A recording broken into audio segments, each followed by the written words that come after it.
Ils sont très gentils, nos camarades de chez Vanity Fair. Non, je pense qu'ils ont mis un certain nombre de portraits en avant, une cinquantaine de personnes qui ont un petit peu... Hep, monsieur Niel, votre voix m'intéresse. Bah, je sais pas si alors j'étais déjà très présomptueux, mais je suis né dans une famille... Votre voix m'intéresse, je vais vous dire pourquoi. Xavier Niel est ici interviewé par la journaliste de la Semaine de l'Écho qui posait la question suivante. Vous êtes l'homme le plus influent du monde pour le journal Vanity Fair. Qu'est-ce que ça vous fait? Ça, on est assez fiers. Tout de suite, c'est l'émotion contenue dans cette voix qui saute à l'oreille. L'émotion d'un homme généreux et sensible, qui déborde de choses à nous dire. Tellement que ça se bouscule au portillon, comme on dit. On écoute. Ouais, ça fait toujours plaisir, ça fait du bien à l'ego, on est assez fiers d'avoir gagné quelque chose, donc c'est une forme de prix. Chaque voix nous raconte une histoire, alors qu'est-ce que nous apprend la voix de Xavier Niel qui pourrait nous en apprendre sur notre propre voix? Restez avec moi, je vous en dis plus dans quelques secondes.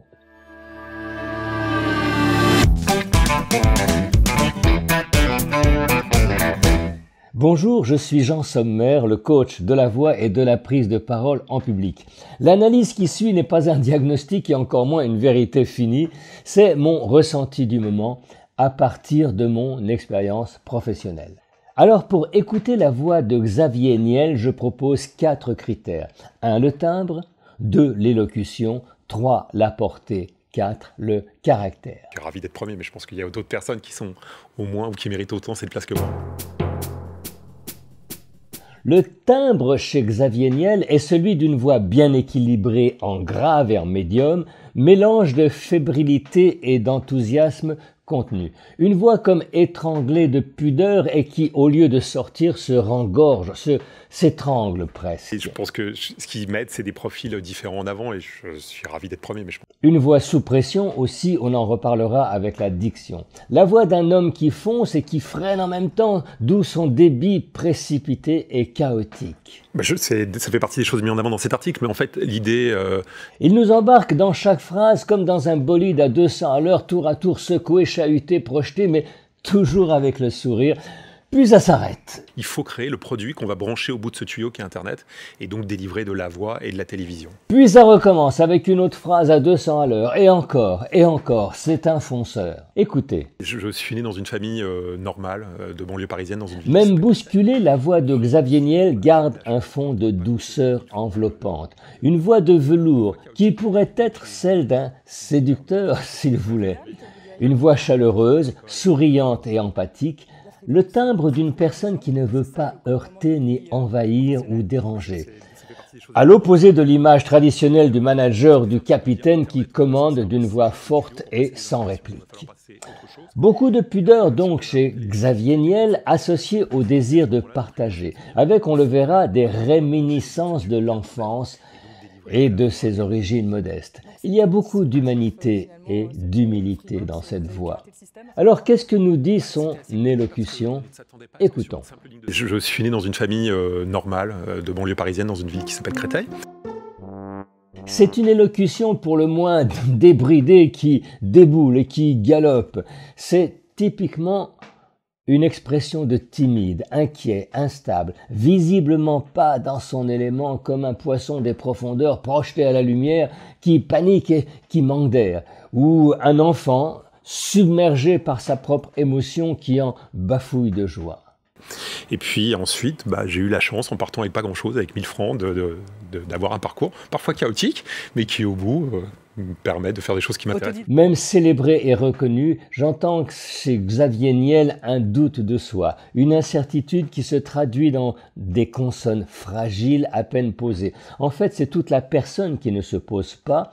Au travers de sa diction fébrile, Xavier Niel nous parle de l'adulte qui n'ose pas y croire, qui n'ose pas croire que c'est lui ce personnage important, cet homme apprécié. Les consonnes, comme le squelette de son édifice intérieur, trahissent un défaut de confiance et gagneraient à se poser, à poser sa légitimité dans chaque syllabe, dans chaque mot.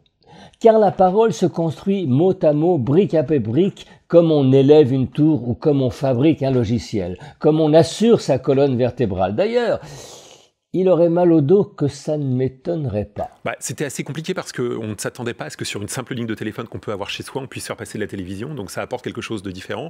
Ça amène, pour pas très cher, à tous les foyers la possibilité d'avoir un nombre illimité de... Xavier Niel nous parle depuis un métro d'avance. Il court devant, pas le temps, pas le temps, il court le Xavier, pas le temps, pas le temps. Tout ça dit avec beaucoup de tendresse. Car il est émouvant. On a envie de le suivre, de le prendre dans ses bras pour le calmer, mais pas le temps, pas le temps. Avec son style haché, ses mots heurtés, ses syllabes avalées, il est comme un ado à peine sorti de sa banlieue. C'était simple, c'est de dire Internet, on va pas s'en servir, c'est juste des tuyaux pour passer des informations. Donc il va falloir passer autre chose. Et un peu comme si on avait inventé l'électricité, mais qu'on ne sait pas quoi faire avec l'électricité. Voyons la portée de cette voix. Le visage vivant, souriant, mobile, expressif est une invitation permanente à le suivre. Il aime les gens, il aime la relation, mais il n'aime pas se mettre en avant. D'où une opposition entre le désir de faire passer son message innovant et sa réserve profonde. Entre sa force de conviction et sa douceur inquiète, il est au service d'une cause plus grande qui le passionne. La gêne vient avec l'évocation de soi, de la personne, comme si le corps et les sentiments devaient rester en dehors, par pudeur bien sûr. Donc a priori un homme de l'ombre qui ne recherche pas l'exposition, même si l'ancien timide ou l'autodidacte qu'il est apprécie la reconnaissance. Je suis né dans une famille normale, de banlieue parisienne, dans une ville qui s'appelle Créteil. C'est la voix d'un timide qui s'est libéré avec le temps, mais jusqu'à un certain point. Il en a gardé une certaine retenue, une forme d'appréhension. À l'image de l'élève qui n'a pas envie de se retrouver au tableau, d'où une parole par effraction qui lui échappe. Une langue française pleine de pièges sur laquelle il faut passer sans s'arrêter. C'était assez compliqué parce qu'on ne s'attendait pas à ce que sur une simple ligne de téléphone qu'on peut avoir chez soi, on puisse faire passer de la télévision. Donc ça apporte quelque chose de différent. Même le corps a du mal à suivre. Il se fait absent, pesant, comme un meuble, comme un bon chien au pied. Il attend, sans respirer. Pas le temps, pas le temps. Le temps de la parole, c'est le temps du pouvoir sur les mots, sur les événements, sur les hommes. Xavier Niel, lui, fonctionne à l'excellence. C'est aux autres de le suivre. Il s'en excuse à sa façon, dans sa gêne physique, dans son visage agité.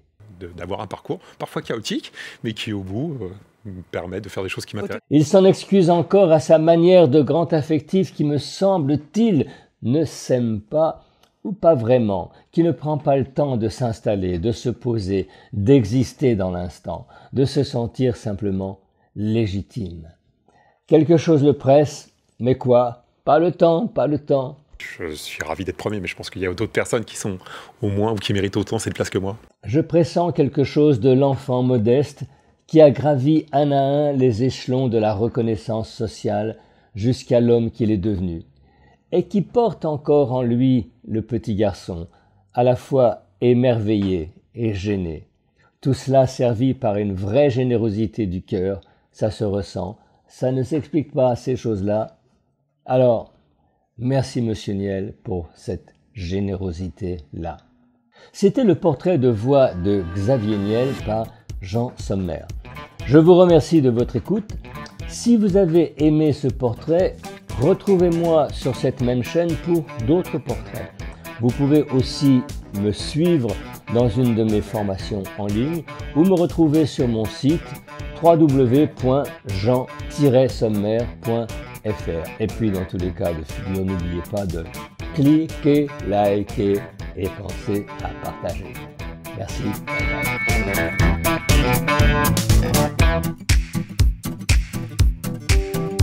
Bye bye.